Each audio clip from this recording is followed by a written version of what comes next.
नमस्कार मित्रांनो, तुम्ही माझ्या मागचे झाड पाहत आहे का? ते झाड आहे, तुम्ही सगळेजण ओळखत असेल त्या झाडाला.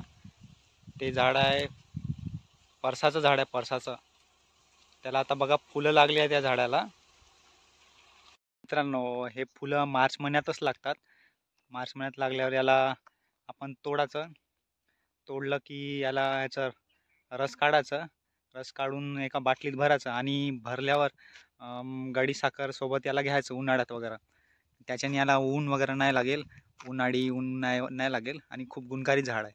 याचे खूप फायदे आहे. आपण याचा उपयोग, याचा पाण्याचा उपयोग आपण पापड वगैरे टाकायला करतो आणि फुलाचा उपयोग आपण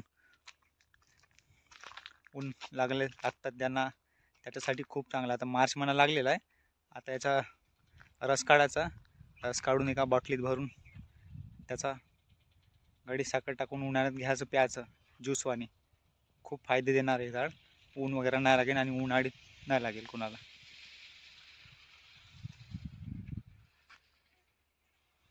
बघून घ्या जवळून किती सुंदर फूल लागून आहे आणि सगळ्याला माहिती आहे याच्याबद्दल. या फुला वगैरे सगळ्यांनी बघितलं आहे. सगळ्याच्या वावरात वगैरे लागतात, शेतात वगैरे लागतात, रोडावर वगैरे लागतात हे झाड. परसाचं झाड बघून घ्या. कोणाच्या शेतात वगैरे असेल, आता सगळ्याच्या शेतात वगैरे राहतात हे झाड. सगळ्यालाच माहिती आहे, सगळ्यांना बघितलेलं आहे झाड. बघा मित्रांनो.